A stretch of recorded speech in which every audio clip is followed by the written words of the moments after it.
नमस्कार सभी धर्मी लोगों का आपके अपने चैनल पर एक बार फिर स्वागत है। आज भी हम पवित्र रामचरितमानस के बालकांड पर चल रहे हैं।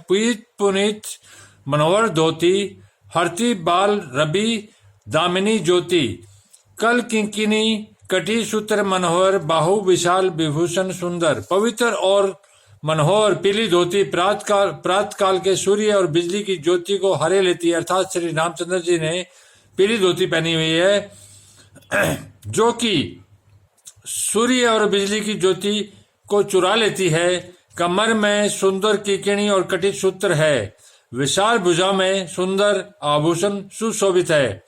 पीला जनेऊ महान शोभा दे रहा है। हाथ की अंगूठी चित्त को चुरा लेती है। ब्याह के सब साज सजे हुए वे शोभा पा रहे हैं। चौड़ी छाती पर हृदय पर पहने के सुंदर आभूषण सुशोभित है। पीला दुपट्टा काखा सोती जनेऊ की तरह सुशोभित है, जिसके दोनों छोरों पर मणि और मोती लगे हैं। कमल के समान सुंदर नेत्र है। कानों में सुंदर कुंडल है और मुख तो सारी सुंदरता का खजाना ही है।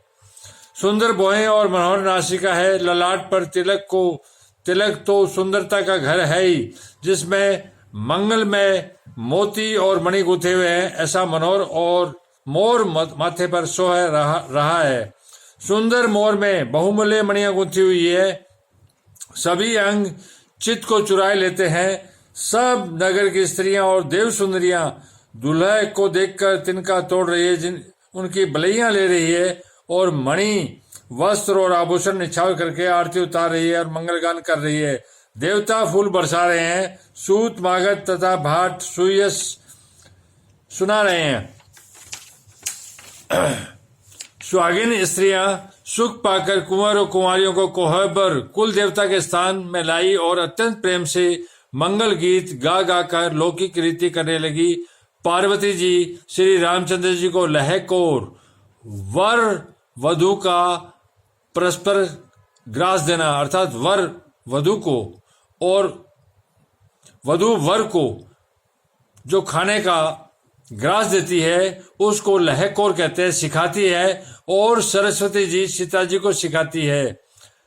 पार्वती जी ने रामचंद्र जी को लहकोर सिखाया और सरस्वती जी ने सीता जी को सिखाती है। रनिवास हास विलास के आनंद में मग्न है। श्री राम जी और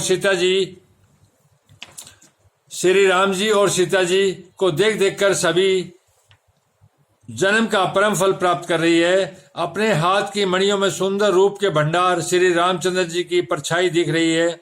यह देखकर जानकी जी दर्शन में वियोग होने के भय से भाव रूपी लता को और दृष्टि को हिलाती डुलाती नहीं है। उस पर समय के हंसी खेल और विनोद का आनंद और प्रेम कहा नहीं जा सकता। उसे सखियां ही जानती है। तदंतर वर कन्याओं को सब सुंदर सखियां जनवासे को लेवा चली। उस समय नगर और आकाश में जहां सुनिए वहीं आशीर्वाद की ध्वनि सुनाई दे रही है और महान आनंद छाया है। सभी ने प्रसन्न मन से कहा, सुंदर चारों जोड़ियां चिरजीवी हो। योगीराज सिद्ध मुनीश्वर और देवताओं ने प्रभु श्री रामचंद्र जी को देखकर दुंदुभी बजाई और हर्षित होकर फूलों की वर्षा करते हुए जय हो जय हो जय हो कहते हुए अपने लोक को चले गए।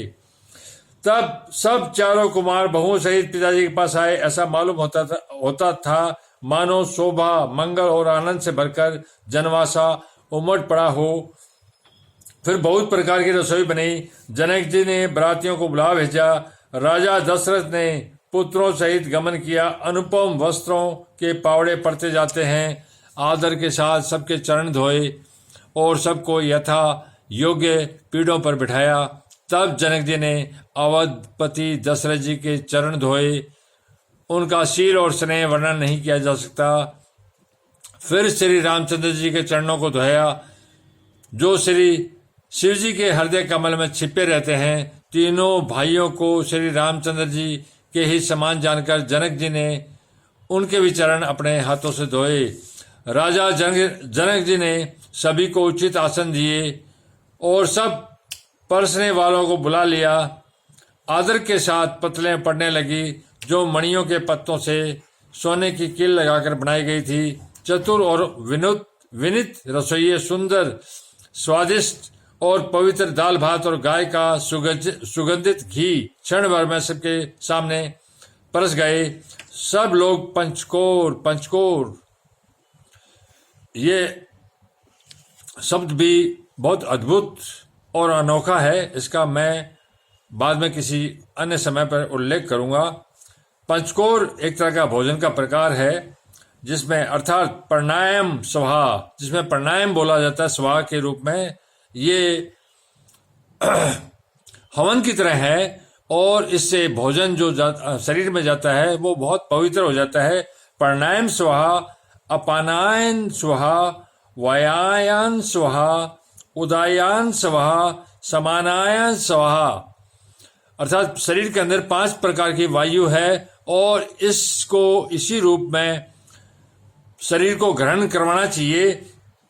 इन मंत्रों का उच्चारण करते हुए पहले 5 ग्रास लेकर भोजन करने लगे। गाली का गाना सुनकर वे अत्यंत प्रेम मग्न हो गए। अनेकों तरह के अमृत समान स्वादिष्ट पकवान परसे गए जिनका बखान नहीं हो सकता।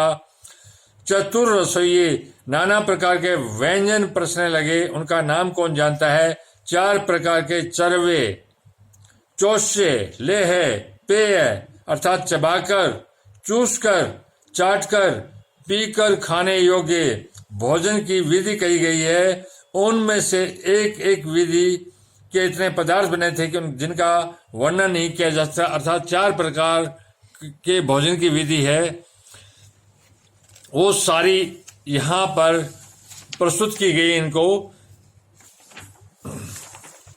6 रस के बहुत तरह के सुंदर स्वादिष्ट व्यंजन हैं। किसी भी प्रकार के भोजन में, सारे संसार के भोजन के अंदर 6 ही तरह के रस होते हैं। एक एक रस में रस के अनगिनत प्रकार के बने हैं। भोजन करते समय पुरुष और स्त्रियों के नाम ले लेकर स्त्रियां मधुर ध्वनि से गाली दे रही है, गाली गा रही है। समय की सुहानी गाली शोभित हो रही, समय की सुहानी गाली शोभित हो रही है। उसे सुनकर समाज सहित राजा दशरथ जी हंस रहे हैं। इस रीति से सभी ने भोजन किया। तब सबको आदर सहित आचमन, हाथ मुंह धोने के लिए जल दिया गया। फिर पान देकर जनक जी ने समाज सहित दशरथ जी का पूजन किया। सब राजाओं के सिरमौर चक्रवर्ती श्री दशरथ जी प्रसन्न होकर जनवासी को चले। जनकपुर में नित्य नए मंगल हो रहे हैं। दिन और रात पल के समान बीत जाते हैं। बड़े सवेरे राजाओं के मुकुटमणि दशरथ जी जागे। याचक उनके गुण समूह का गान करने लगे। चारों कुमारों को सुंदर वधुओं से देखकर उनके वधुओं को देखकर उनके मन में जितना आनंद है वह किस प्रकार कहा जा सकता है। वे प्रातः क्रिया करके गुरु वशिष्ठ के पास गए। उनके मन में महान आनंद और प्रेम भरा है। राजा प्रणाम और पूजन करके फिर हाथ जोड़कर मानो अमृत में डुबोई हुई वाणी बोले, हे मुनिराज सुनिए, आपकी कृपा से आज मैं पूर्ण काम हो गया, अर्थात मैं पूरे कामों से मुक्त हो गया। सब मेरे काम संसार के जो थे वो सारे पूर्ण हो गए और मैं संपूर्ण हो गया। हे स्वामिन, अब सब ब्राह्मणों को बुलाकर उनको सब तरह गहनों कपड़ों से सजी हुई गायें दीजिए। यह सुनकर गुरुजी ने राजा की बड़ाई करके फिर मुनि गणों को बुलवा भेजा। धन्यवाद।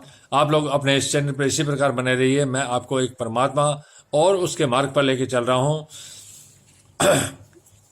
ज्ञान मार्ग से श्रेष्ठ मार्ग और कोई और संसार में है ही नहीं। बिना ज्ञान मार्ग के आप इस अंधेरे संसार में परमात्मा का रास्ता प्राप्त ही नहीं कर पाएंगे। और ज्ञान मार्ग के साथ सदाचार भी जरूरी है। तो जैसे जैसे मुझे एक परमात्मा का मार्ग ज्ञान मार्ग से दिखाई दे रहा है, मैं दुनिया और देश के लोगों को वही दिखा रहा हूं। परमात्मा एक है तो धर्म भी एक है। इसी पर चलिए। धन्यवाद। शुभ रात्रि। कल फिर मिलेंगे।